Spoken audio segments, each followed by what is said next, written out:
hande Maroc ma wat kawdiral mudum aranal ngal didal foɗodirta koye Brésil en jokkodiran e Oumar Mamadou Sow o montawa oɗo saha to New Jersey to ngal kawdiral hani wadde. Oumar Mamadou Sow a salminama.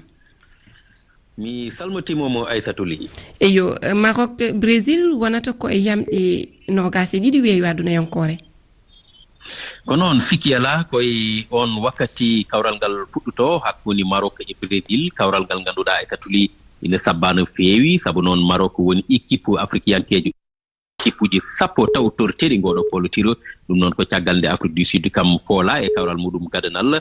Maroc noon hakkude muɗum e Brésil eɗen mbawi jogorani webde kono Maroc ina jogui hoolare ɓe kaali ɗum hanke kuccidiral mabɓe e janiyankoɓe. Maroc laati leydi gotir africainkoori jottindi e dawal ɗiɗaɓal timmodi kono kay ko kamɓe mbiyete Brésil naɓe ɓe Afrique kono ko Brésil gongo oɓe kawrata mbo ganduɗa ko Vinicius en goni toon ko Neymar men goni toon kono kadi e Carlo Ancelotti elto mo ganduɗa ko gandaɗa. Kawral ngal ina sabbano feewi ɗo e dingiral MetLife Stadium ngal New Jersey e nder New York